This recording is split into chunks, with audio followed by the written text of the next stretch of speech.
ce jour marque le dernier jour de travail pour les personnels civils de recrutement local. Donc c'est un jour symbolique, plein d'émotions pour des pères de famille qui vont perdre leur emploi à partir de demain. Qui dit perdre son emploi, dit perdre sa dignité.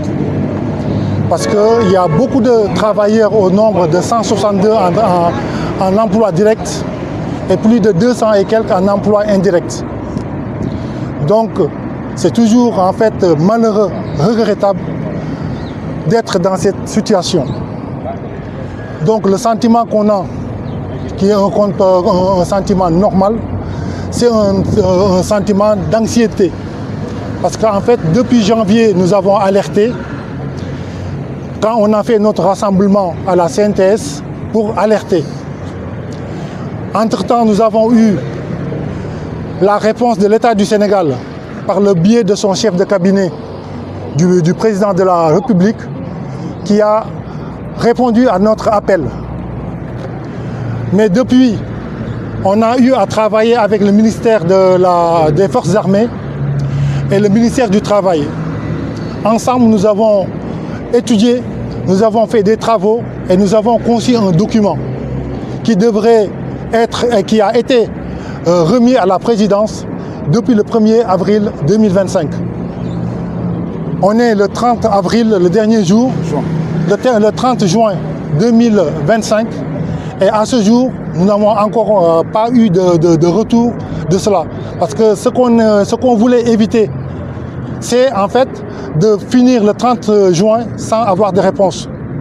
Donc comme on a eu à le dire, nous ne voudrions pas être les agneaux du sacrifice. Donc nous avons fini avec l'État français, que nous remercions parce que ce sont nos employeurs qui ont eu à nous accompagner. Cependant, il nous reste l'État du Sénégal, qui est notre patrie. Nous sommes des citoyens sénégalais, comme on a eu à le dire tantôt. Le Sénégal est un pays souverain et nous avons confiance en nos dirigeants qui ont pris une telle décision et nous respectons cette décision. Cependant, étant des Sénégalais, nous sommes en devoir, nous sommes avec légitimité que nous demandons que la réparation soit faite. Donc ce serait une injustice que en fait, l'État du Sénégal passe sur silence en fait, ce qui nous arrive. Parce que la décision qui a amené notre licenciement, quoi qu'on puisse dire, vient de notre État. Donc en fait, nous sollicitons le président de la République et son premier ministre pour que en fait, justice soit faite. Parce qu'on a eu à l'entendre de sa bouche le premier ministre Ousmane Sonko qui dit que c'est à cause de l'injustice qu'il est rentré au syndicat. Et c'est la même raison qu'il a fait entrer dans la politique. Et nous pensons et nous avons confiance qu'en fait, il ne laissera pas cette injustice s'abattre sur nous. Parce que c'est des pères de famille et des mères de famille qui sont là, qui n'ont que leur travail pour pouvoir atteindre en fait leur objectif et pouvoir nourrir leur famille. Quand on a fait en fait les travaux avec l'État du Sénégal, il nous avait demandé de montrer les impactés juridiques. Donc comme j'ai eu à le dire, ce sont les travailleurs en contrat direct et les travailleurs en contrat indirect. Donc ils nous ont demandé aussi, ils nous ont demandé en fait les préjudices que nous avons eu à dire, à leur donner. Parce que comme je le dis, en fait, quelqu'un qui perd son travail du jour au lendemain, on sait ce qui lui arrive. Ils ont en fait beaucoup d'engagement, surtout au niveau des banques. Il y a en fait la scolarité de leurs enfants, les gens qui ont plus de 50 ans qui n'auront pas l'âge pour toucher leur pension.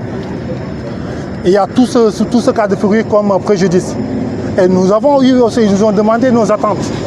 Notre attente, c'est le reclassement au niveau des services de l'État, au niveau de la fonction publique. Parce qu'en fait, c'est du personnel qualifié qui est là.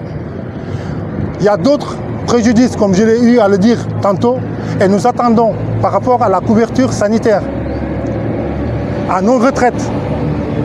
Comment trouver une solution par rapport à cela? Parce qu'on a eu notre indemnité légale et une indemnité négociée. Mais comme on dit, en fait, c'est sous condition de licenciement. Donc on ne doit pas cracher, on avait en fait espéré avoir plus, mais en fait on a eu ce qu'on a pu avoir et on s'en contente vu la situation et le contexte. On est là depuis, il y a des qui ont fait 40 ans de service et la moyenne a fait 20 ans. Et nous sommes 162, comme je l'ai dit tantôt, en emploi direct et plus de 200 en emploi indirect.